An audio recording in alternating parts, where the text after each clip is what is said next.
Good morning all of you. बच्चों, आज हम लोग हिंदी कक्षा के अंतर्गत हिंदी फर्स्ट के पाठ 11 के जब मैंने पहली पुस्तक खरीदी इस पाठ का अध्ययन करेंगे।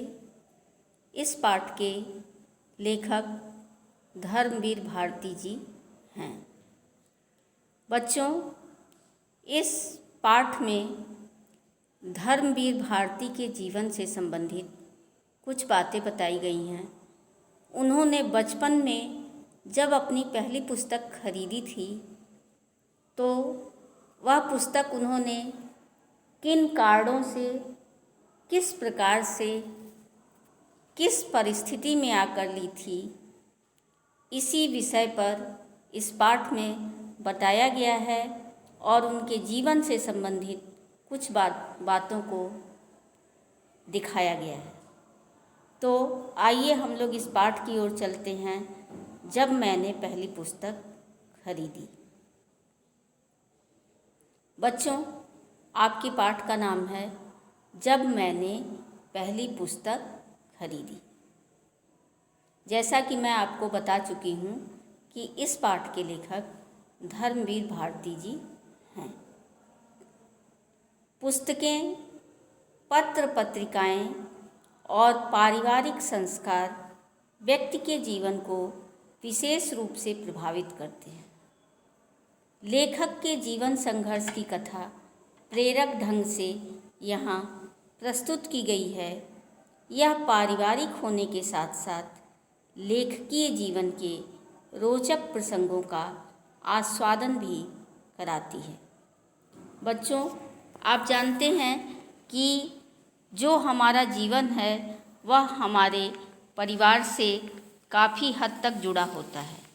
परिवार में हमारे जो क्रियाकलाप होते हैं और परिवार में जो चीज़ें हमें बताई जाती हैं, सिखाई जाती हैं, उनका हमारे जीवन पर बहुत ही गहरा प्रभाव पड़ता है। और साथ में आप यह जानते हैं कि हमारे जीवन का सबसे बड़ा हिस्सा होती हैं पुस्तकें।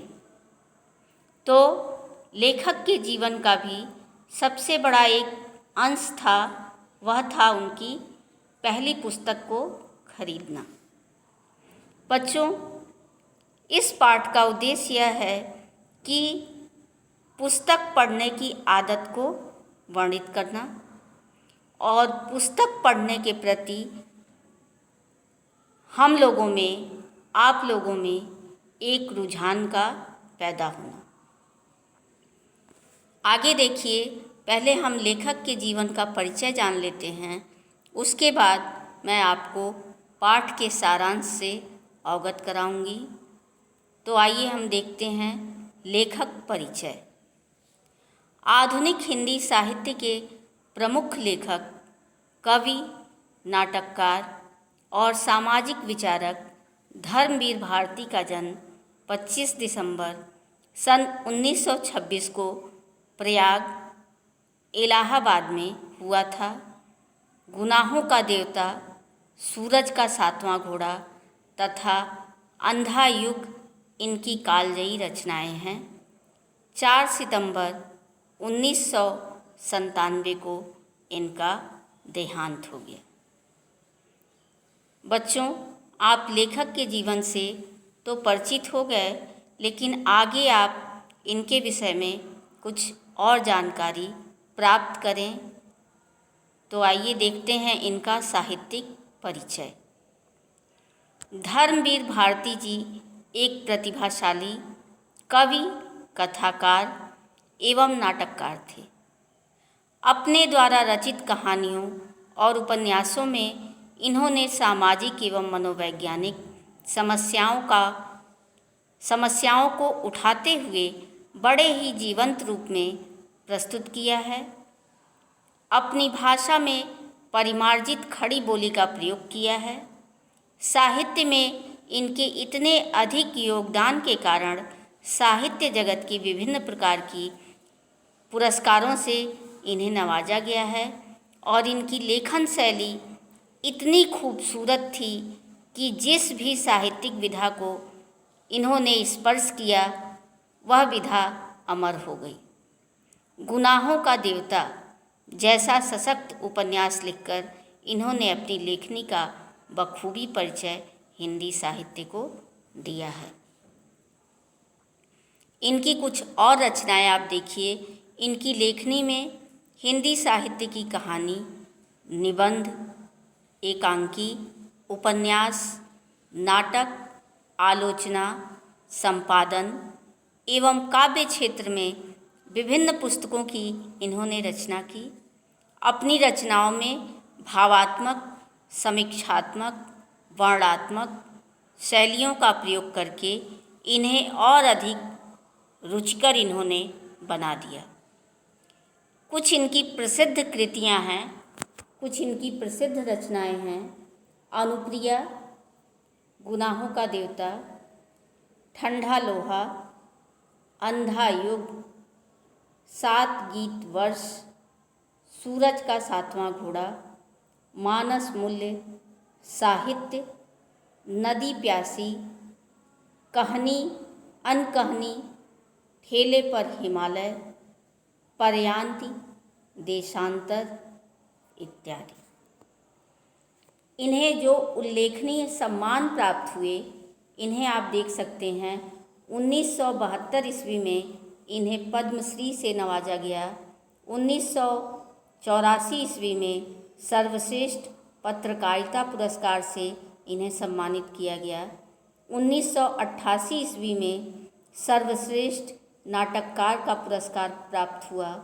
1989 ईस्वी में संगीत नाटक अकादमी, 1989 ईस्वी में राजेंद्र प्रसाद सम्मान, 1989 ईस्वी में भारत भारती सम्मान। इतने सम्मानों से इन्हें सम्मानित किया गया।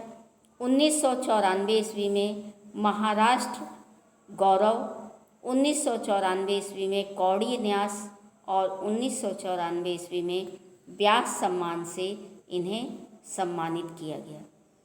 बच्चों, इतने सारे पुरस्कारों के पाने के बाद भी ये जो धर्मवीर भारती थे, इन्होंने अपने को साहित्य के क्षेत्र में काफ़ी हद तक सम्मानित करते हुए और तरह तरह की कहानियों, उपन्यास और लेखकों के माध्यम से हमें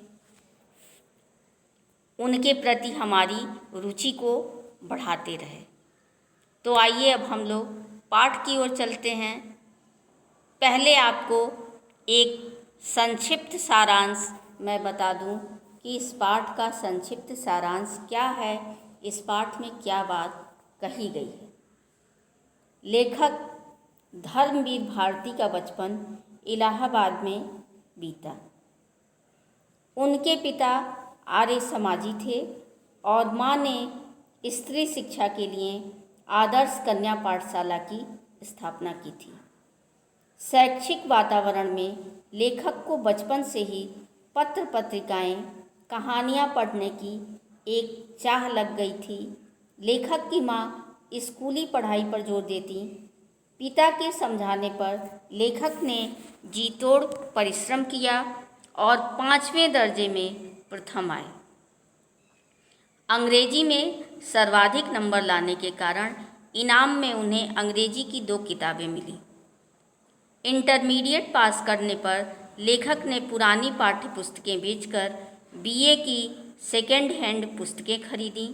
इसमें न जाने कैसे 2 रुपये बच गए।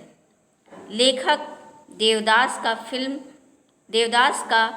फिल्म का एक गाना, दुख के दिन अब बीतत नाही, ये अक्सर वो गुनगुनाते रहते थे।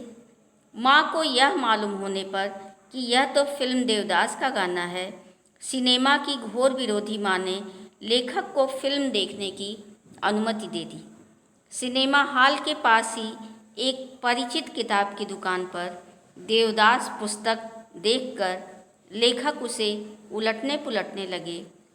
पुस्तक विक्रेता ने उन्हें पुराना ग्राहक होने के कारण 10 आने में ही यह किताब दे दी।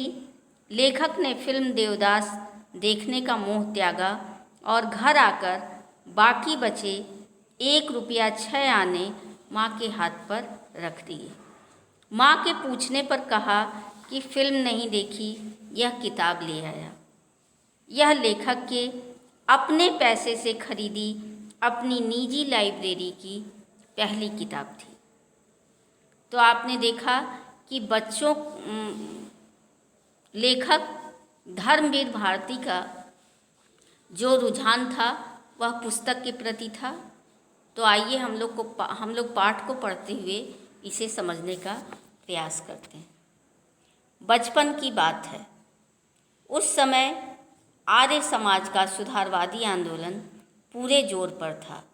मेरे पिता आर्य समाज रानी मंडी के प्रधान थे और माँ ने स्त्री शिक्षा के लिए आदर्श कन्या पाठशाला की स्थापना की थी। बच्चों, आप देख रहे हैं कि इसमें लेखक ने अपने जीवन के विषय में बताते हुए कहा है कि उन्होंने अपने बचपन के बारे में बताया है कि जब मैं बचपन में छोटा था तो उनके पिता आर्य समाज के सुधारवादी आंदोलन के एक प्रधान थे और उनकी माँ ने स्त्री शिक्षा के लिए आदर्श कन्या पाठशाला की स्थापना की थी। पिता की अच्छी खासी सरकारी नौकरी थी। वर्मा रोड जब बन रही थी तब बहुत कमाया था उन्होंने, लेकिन मेरे जन्म के पहले ही गांधी जी के आह्वान पर उन्होंने सरकारी नौकरी को छोड़ दिया था। आह्वान का अर्थ होता है पुकार या बुलावा। हम लोग बड़े आर्थिक कष्टों से गुजर रहे थे, फिर भी घर में नियमित पत्र पत्रिकाएं आती थी। आर्थिक का अर्थ होता है अर्थ से संबंधित। नियमित का अर्थ होता है नियमानुकूल। तो लेखक के कहने का अर्थ यह था कि चाहे हमारी परिस्थिति आर्थिक रूप से किसी भी प्रकार कमज़ोर थी, फिर भी हमारे घर में पत्र पत्रिकाओं की कमी नहीं थी। आर्य मित्र, साप्ताहिक, वेदोदय, सरस्वती, गृहिणी और 2 बाल पत्रिकाएं, इन पत्रिकाओं के नाम उन्होंने बताए हैं जो कि उनके घर में आती थीं। 2 बाल पत्रिकाएं खास लेखक के लिए आती थीं, बाल सखा और चमचम। उनमें होती थीं परियों, राजकुमारों, दानवों और सुंदर राजकन्याओं की कहानियाँ। और रेखा चित्र। रेखा चित्र का अर्थ होता है संक्षिप्त जीवन वृत्त। मुझे पढ़ने की चाह लग गई, हर समय पढ़ता रहता। खाना खाते समय थाली के पास पत्रिकाएं रखकर पढ़ता। अपनी दोनों पत्रिकाओं के अलावा सरस्वती और आर्य मित्र भी पढ़ने की कोशिश करता। घर में अन्य पुस्तकें भी थीं, उपनिषद और उनके हिंदी अनुवाद, सत्यार्थ प्रकाश। सत्यार्थ प्रकाश के खंडन मंडन वाले अध्याय पूरी तरह समझ में नहीं आते थे, पर पढ़ने में मज़ा आता था। मेरी प्रिय पुस्तक थी स्वामी दयानंद की एक जीवनी, रोचक शैली में लिखी हुई, अनेक चित्रों से सुसज्जित। लेखक की यह प्रिय पुस्तक थी। रोचक का अर्थ होता है मनोरंजक और सुसज्जित का अर्थ होता है अच्छी तरह से सजा हुआ। वे तत्कालीन पाखंडों के विरुद्ध अदम्य साहस दिखाने वाले अद्भुत व्यक्तित्व थे। कितनी ही रोमांचक घटनाएं थीं उनके जीवन की जो मुझे बहुत प्रभावित करती थीं। चूहे को भगवान का प्रसाद खाते देखकर मान लेना कि प्रतिमाएं भगवान नहीं होती, घर छोड़कर भाग जाना, तमाम तीर्थों, जंगलों, गुफाओं, हिम शिखरों पर साधुओं के बीच घूमना और हर जगह इनकी तलाश करना कि भगवान क्या है, सत्य क्या है। जो भी समाज विरोधी, मनुष्य विरोधी मूल्य हैं, रूढ़ियाँ हैं, उनका खंडन करना और अंत में अपने हत्यारे को क्षमा कर उसे सहारा देना, यह सब मेरे बाल मन को बहुत रोमांचित करता। बच्चों, तत्कालीन पाखंडों। कहने का अर्थ यह है कि उस समय का जो आडंबर या ढकोसला था, जो हम लोग के समाज में चल रहा था, उन बुराइयों की ओर उन्होंने संकेत किया है। अदम्य, जो दबाया न जा सके। प्रतिमाएं, मूर्तियाँ, रूढ़ियाँ, प्रथाएं, जो हमारे समाज की प्रथाएं थीं। खंडन, गलत ठहराना। तो उन्होंने इस पैरे में स्वामी दयानंद के विषय में बताया है कि उनकी पुस्तकों को पढ़ने के बाद, उनके जीवन की घटनाओं को पढ़ने के बाद उन्हें ऐसा लगा कि वो उनके बाल मन को बहुत ही कहीं दूर तक छू लेता है। माँ स्कूली पढ़ाई पर जोर देती, चिंतित रहती कि लड़का कक्षा की किताबें नहीं पढ़ता, पास कैसे होगा, कहीं खुद साधु बनकर घर से भाग गया तो। पिता कहते, जीवन में यही पढ़ाई काम आएगी, पढ़ने दो। मुझे स्कूल नहीं भेजा गया था, शुरू की पढ़ाई के लिए घर पर मास्टर रखे गए थे। पिता नहीं चाहते थे कि नासमझ उम्र में मैं गलत संगति में पढ़कर गाली गलौज सीखूं या बुरे संस्कारों को ग्रहण करूं। लेखक अपने जीवन के विषय में बताते हुए कहते हैं कि वो किताबें तो पढ़ते थे, लेकिन अपने कक्षा की किताबों को पढ़ने से कतराते थे। उनका मन उसमें नहीं लगता था। उनको स्कूल नहीं भेजा गया था क्योंकि उनके पिता को लगता था कि बच्चा बाहर जाकर गलत संगति में पड़ जाएगा। अतः स्कूल में मेरा नाम तब लिखवाया गया जब मैं कक्षा 2 की पढ़ाई घर पर कर चुका था। लेखक कक्षा 2 तक अपने घर पर ही पढ़ाई किए और उसके बाद उनको स्कूली शिक्षा के लिए भेजा गया। तीसरे दर्जे में भर्ती हुआ। दर्जे का अर्थ होता है श्रेणी। उस दिन शाम को पिता उंगली पकड़कर मुझे घुमाने ले गए। लोकनाथ की दुकान से ताज़ा अनार का शरबत मिट्टी के कुल्हड़ में पिलाया और सिर पर हाथ रखकर बोले, वायदा करो कि पाठ्यक्रम की किताबें भी इतने ही ध्यान से पढ़ोगे, माँ की चिंता मिटाओगे। उनका आशीर्वाद था या मेरा जी तोड़ परिश्रम कि तीसरे चौथे दर्जे में मेरे अच्छे नंबर आए और 5वें दर्जे में तो मैं प्रथम आया। माँ ने आँखों में आंसू भरकर मुझे गले लगा लिया। पिता मुस्कुराते रहे और कुछ बोले नहीं। जी तोड़ परिश्रम करना अर्थात खूब मेहनत करना। अंग्रेजी में मेरे नंबर सबसे ज़्यादा थे, अतः स्कूल से इनाम में अंग्रेजी की 2 किताबें मिलीं। एक में 2 छोटे बच्चे घोंसलों की खोज में बागों और कुंजों में भटकते हैं और इस बहाने पक्षियों की जातियाँ, उनकी बोलियाँ, उनकी आदतों की जानकारी उन्हें मिलती है। दूसरी किताब थी ट्रस्टी द रग, जिसमें पानी के जहाज़ों की कथाएं थीं। वे कितने प्रकार के होते हैं, कौन कौन सा माल लाद कर लाते हैं, कहाँ ले जाते हैं, नाविकों की ज़िंदगी कैसी होती है, कैसे कैसे जीव मिलते हैं, कहाँ व्हेल होती है, कहाँ शार्क होती है, इत्यादि। इन 2 किताबों ने मेरे लिए एक नई दुनिया का द्वार खोल दिया। बच्चों, लेखक ने अपनी जो 2 पुस्तकें पाई थीं स्कूल से, उसमें उन्होंने उसका वर्णन किया है कि उन दोनों किताबों में उन्हें क्या देखने को मिला। पक्षियों से भरा आकाश और रहस्यों से भरा समुद्र।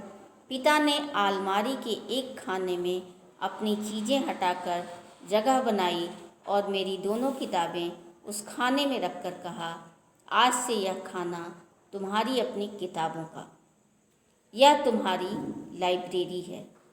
रहस्यों का अर्थ होता है राज और लाइब्रेरी का अर्थ होता है पुस्तकालय। यहाँ से आरंभ हुई उस बच्चे की लाइब्रेरी। आप पूछ सकते हैं कि किताबें पढ़ने का शौक़ तो ठीक, किताबें इकट्ठी करने की सनक क्यों सवार हुई? इसका कारण भी बचपन का एक अनुभव है। अपने मोहल्ले में एक लाइब्रेरी थी, हरि भवन। स्कूल से छुट्टी मिलते ही मैं उसमें जाकर जम जाता था। पिता दिवंगत हो चुके थे। दिवंगत का अर्थ होता है जो मर चुका। लाइब्रेरी का चंदा चुकाने को पैसा नहीं था, अतः वहीं बैठकर किताबें लेकर पढ़ता रहता था। छोटे से हरि भवन में खूब उपन्यास थे। वहीं परिचय हुआ बंकिम चंद्र चट्टोपाध्याय के दुर्गेश नंदिनी, कपाल कुंडला और आनंद मठ से, तथा टॉलस्टॉय की अन्ना करेनिना, विक्टर ह्यू की पेरिस का कुबड़ा, गोर्की की मदर और सबसे मनोरंजक सरवारीज का विचित्र वीर अर्थात डॉन। हिंदी के ही माध्यम से सारी दुनिया के कथा पात्रों से मुलाकात करना कितना आकर्षक था। लेखक जब लाइब्रेरी में जाकर बैठते थे और वहाँ पर तरह तरह की पुस्तकों को पढ़ते थे तो उससे वो प्रेरित होकर उनके अंदर एक पुस्तकालय बनाने का उनके मन में विचार आया कि मुझे भी अपनी लाइब्रेरी बनानी है।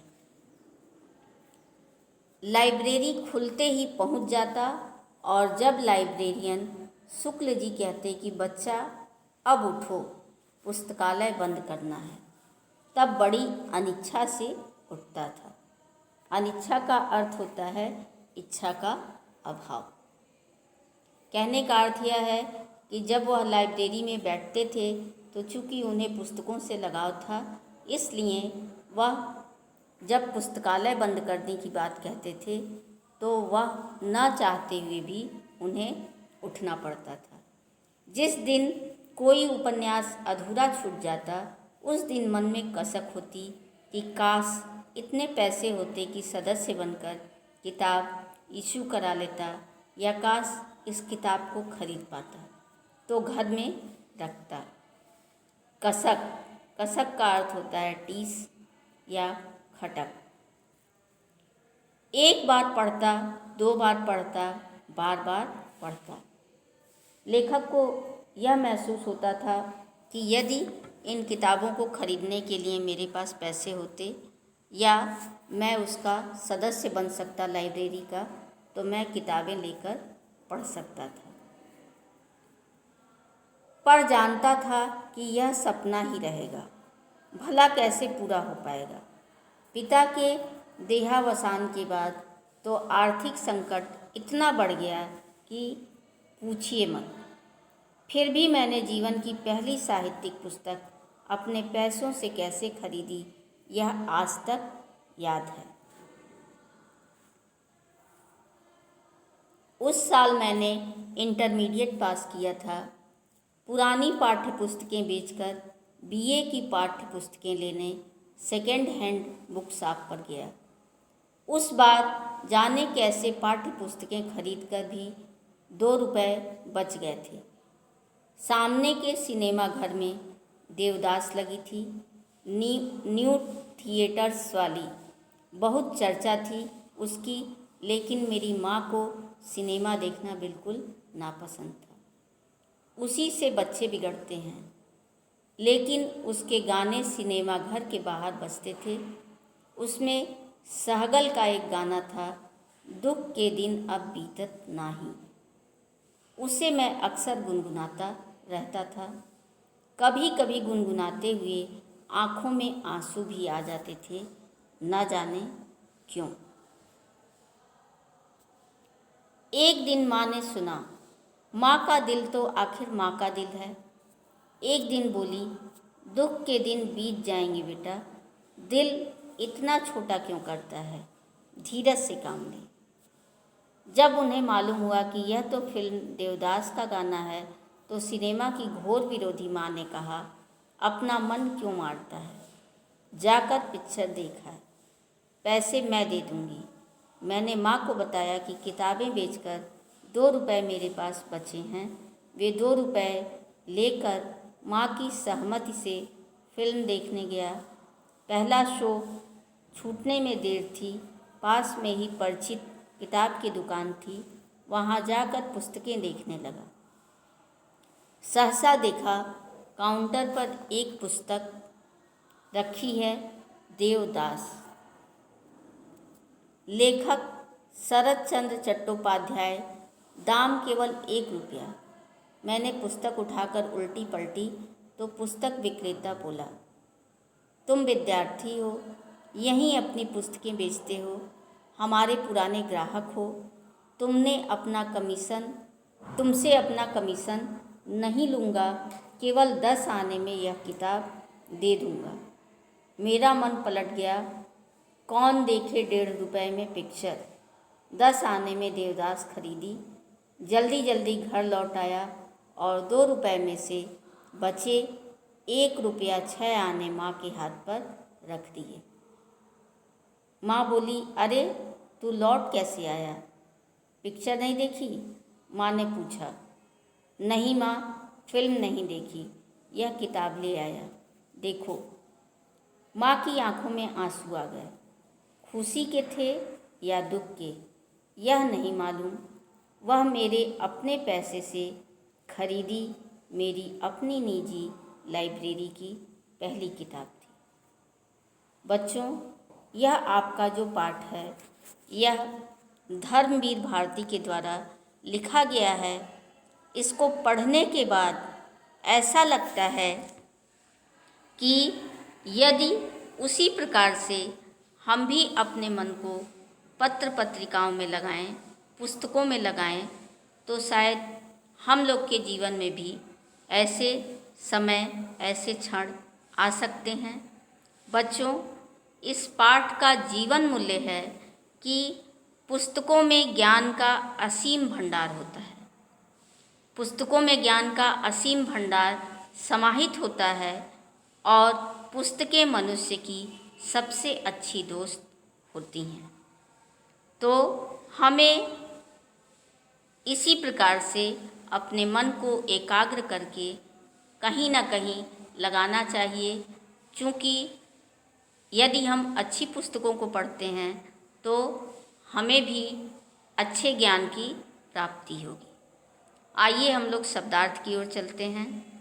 आह्वान, पुकार या बुलावा, नियमित, नियमानुकूल, रोचक, मनोरंजक, तत्कालीन, उस समय का, अदम्य, जो दबाया न जा सके, रूढ़ि, प्रथा, दर्जा, श्रेणी, रहस्य, राज, दिवंगत, जो मर चुका हो, कसक, टीस या खटक, सहसा, एकाएक, आर्थिक, अर्थ से संबंधित, रेखाचित्र, संक्षिप्त जीवन वृत्त, सुसज्जित, अच्छी तरह से सजा हुआ, पाखंड, आडंबर या ढकोसला, प्रतिमा, मूर्ति, खंडन, गलत ठहराना, जी तोड़ परिश्रम, खूब मेहनत, लाइब्रेरी,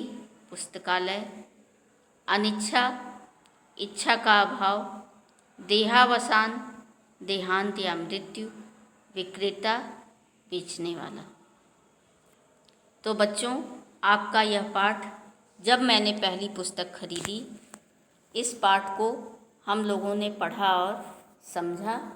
इस पाठ के लेखक धर्मवीर भारती जी हैं और उन्होंने अपने जीवन में पुस्तकों के महत्व को समझाते हुए हमें भी पुस्तकों को पढ़ने की प्रेरणा दी है।